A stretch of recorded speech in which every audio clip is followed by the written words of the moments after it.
பாஜக இளைஞரை நடத்தும் மாபெரும் பேச்சாளர்களுக்கான பயிற்சி பட்டறை 15/2/2026 ஞாயிற்றுக்கிழமை சென்னையில் நடைபெறுகிறது. விருப்பமுள்ளவர்கள் கீழே உள்ள எண்ணிற்கு வாட்ஸ்அப்பில் தொடர்பு கொண்டு பதிவு செய்யலாம். அரசு மருத்துவமனைகளில் பச்சிளம் குழந்தை கடத்தப்பட்ட நிலையில் அதை 7 மணி நேரத்திற்குள் திருச்சி போலீசார் மீட்டு கடத்தி சென்ற பெண்ணையும் கைது செய்துள்ளனர்.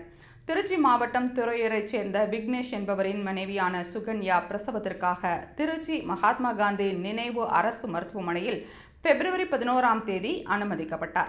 அவருக்கு அன்றே ஆண் குழந்தை பிறந்தது. அப்போது சுகன்யா அனுமதிக்கப்பட்ட அதே பிரிவில் சிகிச்சைக்காக வந்த மீனாட்சி என்ற பெண் அவருக்கு அறிமுகமாகியுள்ளார்.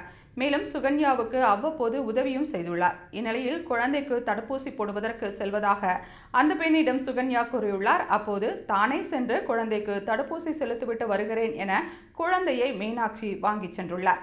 நீண்ட நேரமாகியும் அந்த பெண் திரும்பி வராததால் சந்தேகமடைந்த சுகன்யா பதப்பதைப்புடன் மருத்துவமனை முழுவதும் தேடியுள்ளார். ஆனால் அந்த பெண்ணையும் குழந்தையையும் காணவில்லை.